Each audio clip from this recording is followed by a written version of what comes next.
Hello, hello, hello. I hope you can hear me very well. My name is Pernethyia, and I just wanted to quickly share with you guys 3 ways to build rapport with your English speaking students. So, if they're a first time speaker, this is the quickest way to go about building rapport with them. Just a little bit about me, really quick. I have taught, I have been teaching ESL for the past like 13 years. Wow, that's been a long time. And I enjoy it a lot. It started as a side hustle and it turned into like a part time gig right now. And I'm hoping someday with the change of events that it can be considered a full time gig. So, yeah. And whenever you're seeing this, it's February. It's Valentine's Day, so I got a little something something hanging over there, little hearts at the top, just to keep it festive in the classroom. All right, so I'm gonna jump right in. Let me give you 3 ways to build rapport with your first time ESL student. And this goes for the youngest to the oldest. It's just basic general information, and then more stuff will come as I create more videos in this topic. So, the first thing you want to do is ask them about themselves. So, we all know about the general introduction. What's your name? How old are you? And where are you from? That seems to be like the top 3 questions that are asked in the ESL classrooms. However, I go beyond that. I look at the time, I gauge my time. Usually we are timed in these classrooms. It's like 25 to 30 minutes. And they kind of give you what to ask them, sort of. They kind of give you an icebreaker question sometimes, but I like to go the extra mile and use that time to gauge different things in my students, which I'll discuss in another video. But I go beyond that. If it's a kid, I'm usually asking their favorite color, their favorite food, ask them about their family, if they have sisters or brothers, things like that. If it's a teenager, I go a little farther in the conversation. They have a little more life experience. So I go on and I ask them about sports, their favorite things to do. They might like swimming, they might like running or reading books.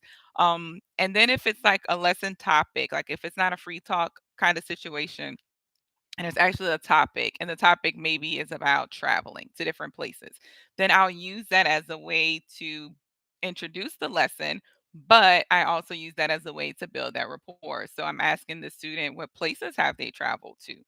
And in some of the programs, because I've taught on different platforms throughout these years, I didn't realize how many I've taught on, but some give you the option to chat with the student and it's able to translate for them or for you.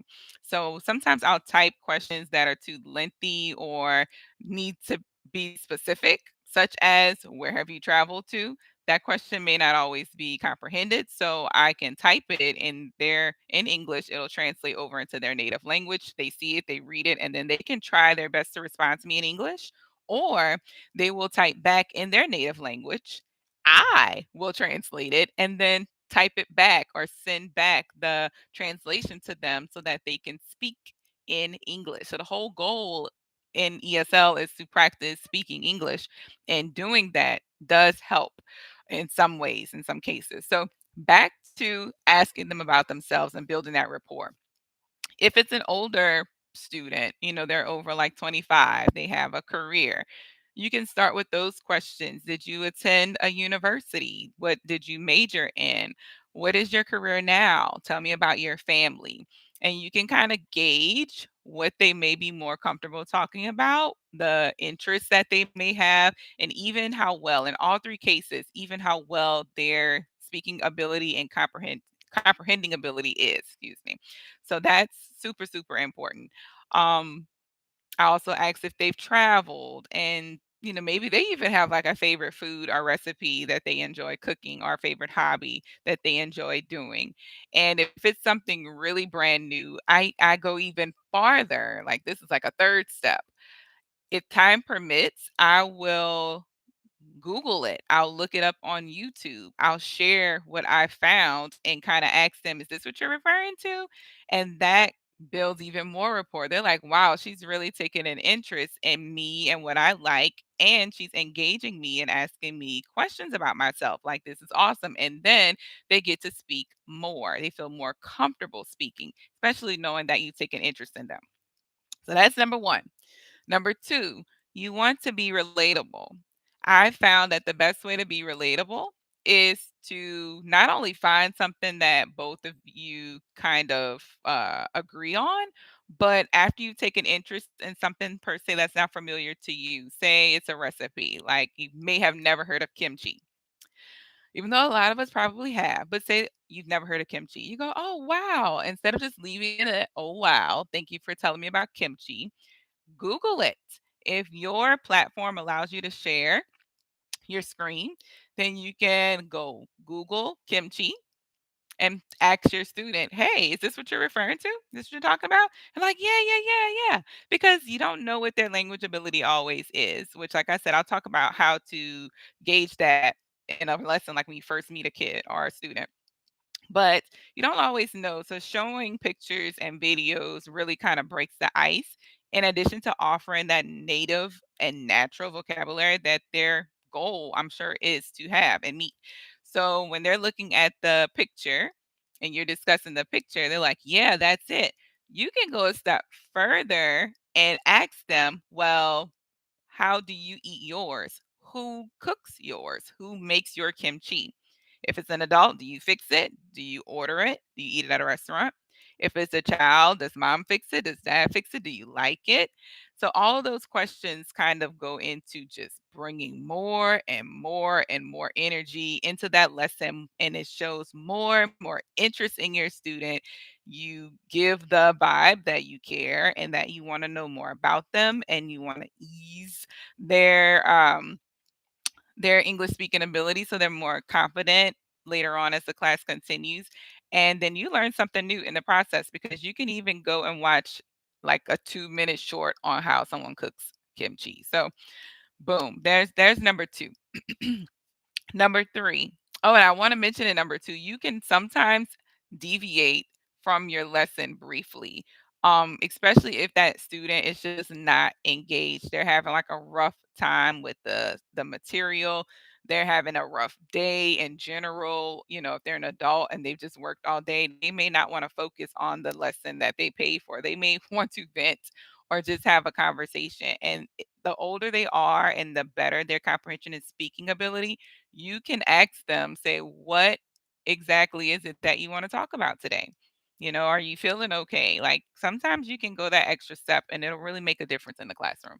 All right, which brings me to number 3. Ask them their English goals. Now, if it's a kid, they're new to speaking English, it might be hard to do, but you want to build a relationship with them that goes beyond just making the money. So you do tend to have the need to deviate from the lesson just briefly. Because if you're asking them their English goals and they're like, I'm a business major and I want to work in finance or management, you can curb that lesson to refer to those points. If it's free talk, then definitely, yes, take advantage of Google and your option to share if you have that, share your screen and make that lesson more specific and geared toward the need of your student. Also, like I said before, if they seem down when they come to the class or their personality is a little like vague, they're short, quick to answer, you kind of just gauge that and know what and how you can go about giving this material and this awesome classroom experience to the student. So if it's kids, I tend to get their goals, kind of get an insight on their goals by reward systems and being kind of energetic with them. Um, and whatever they gravitate more towards, that's what I use throughout my lesson to just make an impact on their English speaking. So if I notice I'm saying a word and the kid repeats it correctly on the first or second try, I'm like, high five, here's your reward.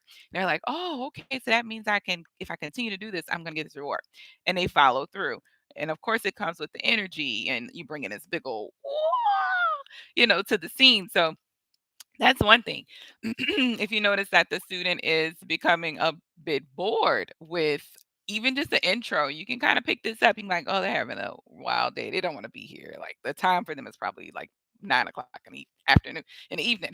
So you just want to like bring your best self to the table and adjust accordingly. You don't want to overstimulate. You got to watch that. If you're throwing out too many props, too many activities, too many questions, but you also don't want to be so vague that you're not engaging them enough. If it's an adult and you ask them their English goals, more than likely they're going to be able to tell you, I'm starting a new job and I just want to increase my English speaking ability. I am a student and I'm new, maybe I'm new to the country that I'm in. Maybe they're a transfer student to America. They want to be able to interact with people more. So their goals usually are to improve their English speaking. Now, the ones that feel like they are doing well with their speaking and they have like the basics down, a lot of them seem to desire to work on our like cliche phrases like at the drop of a dime or in the nick of time. They want to know more about those. So I have taught like a variety where I've had little 2-year olds, 3-year olds that are just wanting to learn how to say hello and how are you, what's your name, how old are you, to adults that are interested in those cliche phrases, or some that just want to gear towards specific material like I need to pass this test or I need to learn keywords for my job, and they will focus on that. Wild tangent, do not become concerned if you cannot build rapport with the student in the first class. Teach the material throughout the lesson, continue to kind of extend just a bit, be intentional about the attention that you give to certain areas and how you ask your questions and support their English speaking abilities. And if you do that, more than likely they'll rebook you. They'll request to have another class with you.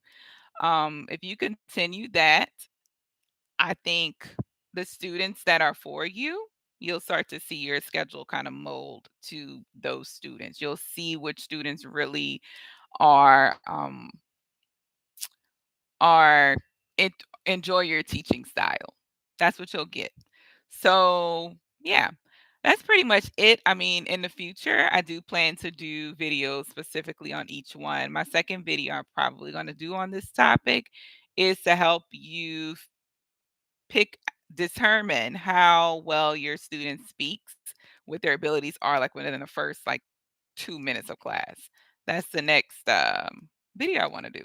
So if you enjoyed this, comment below. Let me know if you like this topic and the track that you see that I'm on.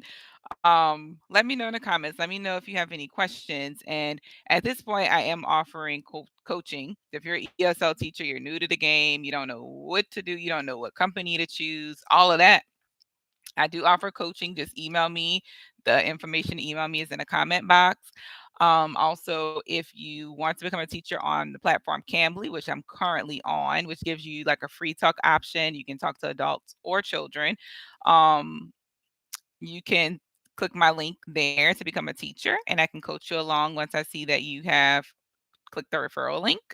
And also, if you're a student and you just come across my video and you're looking for like this energetic teacher that will meet your needs right where you are, there's a link for you as well to become one of my students on Cambly. And also, if you desire to be just a regular student in my portion of this outside of like Cambly or any of the companies I teach for, then you could also reach out to me at the email listed in the comments. Well, not in the comments, but in the description box. So yeah, I hope you guys enjoyed this video. And like I said, let me know if you want more, and I'll see you guys next time. Peace.